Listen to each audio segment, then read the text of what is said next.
Waziri Mkuu Kassim Majaliwa amesema kuwa kiwango cha udumavu miongoni mwa watoto walio chini ya umri wa miaka 5 nchini kimeshuka kutoka 48% mwaka 1992 hadi 30% mwaka 2022. Ameongeza kuwa kiwango cha ukondefu miongoni mwa watoto walio chini ya umri wa miaka 5 kimepungua kutoka 5% mwaka 1992 hadi 3.2% mwaka 2022. Amesema hayo leo Jumanne Septemba 30 mwaka 2025 wakati alipofunga mkutano wa 11 wa wadau wa lishe nchini uliofanyika katika ukumbi wa mikutano wa APC uliopo Bunju jijini Dar es Salaam. Amesema kuwa serikali ya awamu ya 6 inaongozwa na Rais Dr. Samia Suluhu Hassan inatambua kuwa lishe si swala la kiafya pekee bali ni nguzo ya maendeleo na rasilimali watu, uchumi na jamii. Nanukuu, dhamira serikali ni kuhakikisha kila Mtanzania anakuwa na chakula cha kutosha, afya njema na lishe bora. Na sisi tumeshuhudia katika nyakati tofauti serikali zetu zikiongeza ushirikiano na wadau, kuimarisha budget, lakini kuboresha mifumo ya ufuatiliaji na kuhamasisha afua za lishe kuanzia ngazi ya taifa mpaka vijijini. Kipekee nataka nimpongeze sana Mheshimiwa Rais Dr. Samia Suluhu Hassan kwa sababu ameendelea kuwa kinara mapambano dhidi ya utapiamlo. Kama Watanzania tuna kila sababu ya kumpongeza kwa kupokea tuzo ya Global Goalkeeper kutoka taasisi ya Gates Foundation. Tuzo hii ilithibitisha uongozi wake mahiri katika kupunguza vifo vya wajawazito na watoto. Tuzo hii pia imetambua mchango wake mkubwa katika kusukuma mbele malengo ya maendeleo endelevu hususan kwenye afya ya mama, mtoto na lishe. Hakika huu ni ushahidi wa dunia ya kutambua uongozi imara rais wetu katika kujenga jamii yenye maarifa na ustawi. Kwa napenda kuhakikishia kuwa serikali itaendelea kuimarisha mifumo ya uwajibikaji na kuhakikisha rasilimali za kutosha ili kuendeleza kazi njema ambayo anaifanya yeye Rais Dr. Samia Suluhu Hassan kwa pamoja na Mheshimiwa Dr. Hussein Ali Mwinyi kwa ajili ya maendeleo ya Watanzania wote.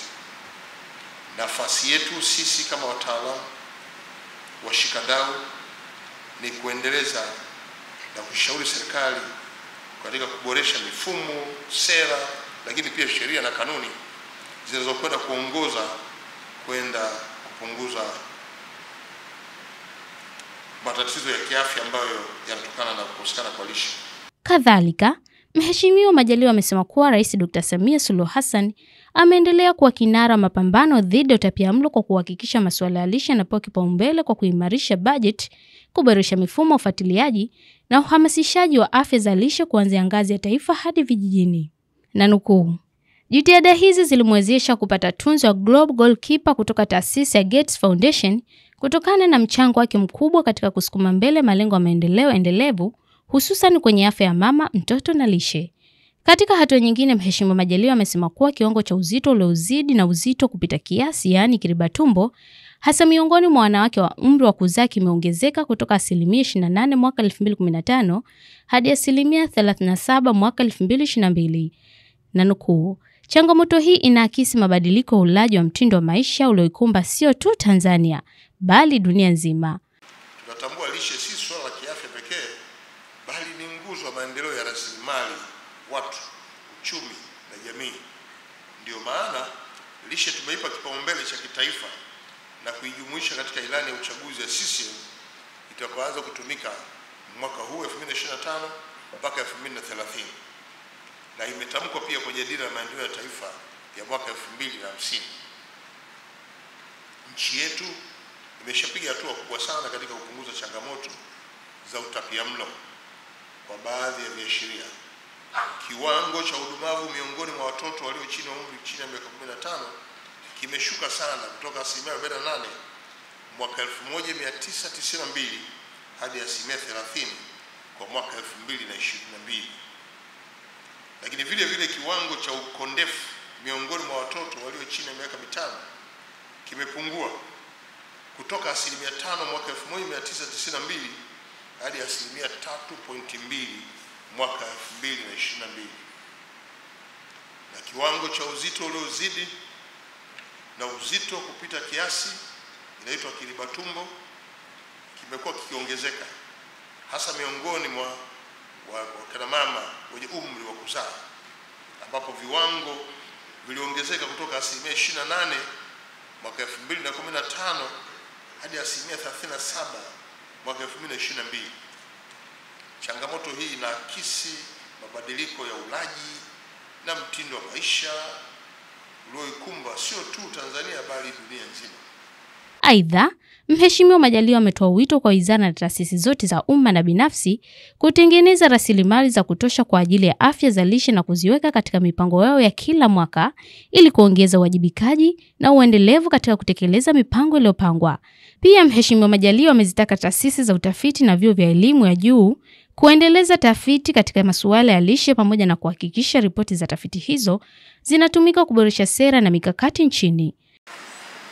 Taasisi za utafiti na vyuo vya elimu ya juu, endelezeni tafiti katika masuala ya lishe pamoja na kuhakikisha ripoti za tafiti hizo zinatumika kuboresha sera na mikakati yetu. Wizara na taasisi zote za umma na binafsi zitenge rasilimali za kutosha kwa ajili ya afua za lishe na kuziweka katika mipango yao ya kila mwaka ili kuongeza uwajibikaji na uendelevu katika kutekeleza mipango hii iliyopangwa. Wizara zote za kisekta, shirikianeni na wadau kuendeleza mifumo ya kidijitali ya ukusanyaji na ufuatiliaji wa taarifa za lishe kwa wakati ili mifumo hiyo iweze kusomana kwa lengo la kupata taarifa ya papo kwa papo. Unapotaka kujua wizara hii imeweka sera ipi kwenye lishe, ukiingia kwenye mfumo wanakupa taarifa, na wewe wao kitaka taarifa kwako unapata taarifa.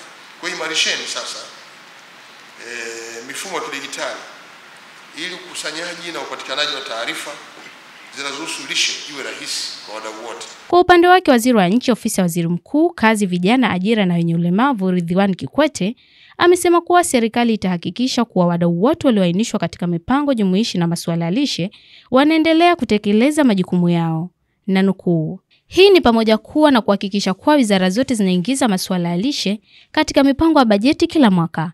Ameongeza kuwa Ofisi ya Waziri Mkuu imefanikiwa kukamilisha zoezi la utafiti wa gharama za utapiamlo ambao ulilenga kubainisha gharama na athari za utapiamlo katika maendeleo ya kijamii na kiuchumi.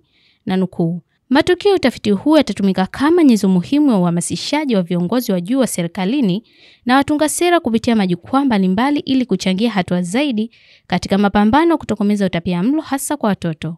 Nikusihi mtazamaji wa Kasako Media, unaweza kutufuatilia kupitia mitandao yetu mbalimbali ya kijamii ambapo Instagram na Facebook ni Kasako Media. Kasako Media, tunaangazia maisha, tunaandika kesho.